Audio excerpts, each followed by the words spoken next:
Ashama harka fuunee daawwattoota keenyaatti jirtu kun qophii ODM'dha kan magaalaa Cambridge biyya Ameerikaa keessaa isinii darbaa jiru.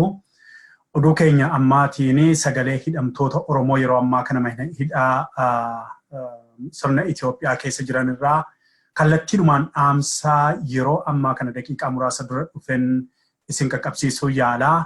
Akkuma isaan karaa neetwoorkii isaaniitiin barreeffatanii ergataniittan isiniif dubbisa ankoo utuu ittiin dabaliin. Iyya nuuf dabarsaa rakkoo hidhamtoota siyaasaa mana hidhaa Qilinxoo mudachaa jiru. Tokko, mootummaan kun miidiyaatti bahee sababa dhukkuba koronaa vaayirasii yookiin COVID-19 kana qulqullina isaanii akka eeggataniif saamunaa fi wanneen adda addaa raabsinee jirraa jedhu malee soba dhugaarraa fagaateedha.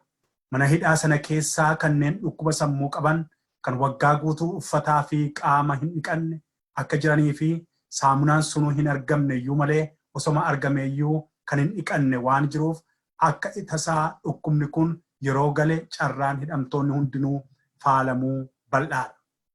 2. Mootummaan baay'ina namaa bakka tokkotti kurfaanii jiranii nan hir'isaa iddoo bal'aatu qophaa'eera haa jedhamu malee yeroo ammaatti mana hidhaa Qilinxootti kutaa tokko keessa namoota 100 hamma 130 bakka dhiphaa tokko keessatti hidhamanii kan jiranidha. 3. Hidhamtoonni haaraan akka hin seenne haa dubbatu iyyuu malee hidhamtoonni haaraan guyyaa guyyaan seenaa akka jiranidha. Fakkeenyaaf hidhamtoonni siyaasaa ijoollee Amboo yookaan galmee Boonsaa Haayiluufaa jalatti hanga nama 15 ta'an gaafa 12/7/2012 akka lakkoofsa Habashaatti mana hidhaa Qilinxoo seenanii jiru. 4. Mootummaan yeroo ammaa kanatti maatiin akka hidhamtoota hin dubbisne dhorkee jira. Poolisoonni mana hidhichaa garuu guyyaa guyyaan gadi ba'anii magaalaa oolanii bulanii ganamaa fi galgala hidhamtoota lakkaa'u. Sanayyuu of eeggannoo tokko malee. 5. Mootummaan maatiin akka hidhamtoota hin dubbisne dhorkeera yeroo ammaatti nyaanni kamuu alaa hidhamaaf seenuu hin danda'u. Nyaata mootummaan mana hidhaa keessaa dhiyeessu garuu baajata dhabneerra jechuun daabboo fi biddeenni giraamii isaa gadi bu'uun hidhamaa tokkoof guyyaatti qarshii 18.543 kan ture yeroo ammaa qarshii 15tti gadi buusee jira. Kanaafuu mootummaan kun afaan mi'eeffatee foddaa TV irraa waan gaarii hojjetaa kan jiru fakkeessus qabatamni garuu hidhamtoota haala suukkaneessaa ajjeesuu fi dhukkuba kana babal'isuuf hawwiisaa agarsiisaa jira jedha.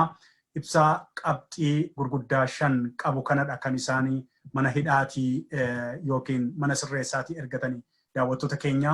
Kanaaf Oromoon biyya alaas taatan biyya keessaas jirtanii civic organizationin dhaabbileen adda addaa biyya Oromiyaa keessas biyyoota addunyaa kamuu keessa jirtanii hidhamtoota Oromoo yeroo ammaa kana mana hidhaa keessa jiran gidiraa guddaa keessa akka jiran kan mootummaan televezyiinaan haasa'uu fi qabatamatti rakkoo isaan keessa jiran kan waliin simanne ta'uu waan ifatti argaa jirruu fi karaa danda'ameen qixa isinii danda'ameen iyya isaanii dhageessanii dirmannaa akka isaanii taasiftanii fi akkuma kana sagalee akka taataniif ummata addunyaa kanatti dhaabbilee addunyaa kanatti iyyannoo bifa adda addaatiin akka dabarsitanii asumaan miidiyaa ODM irraan isinii dabarsaa.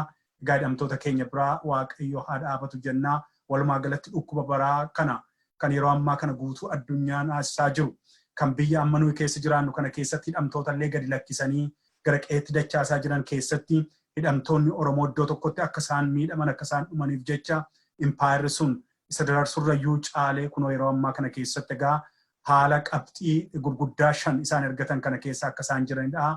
Kanuma kallattiidhumaan isiniif dabarsuufidha. Fayyaataa ulfaadhaa qophii keenya isaaf immoo xiinxala biraatiin keessummaa fudhadheetan isinitti deebi'aa nagaa.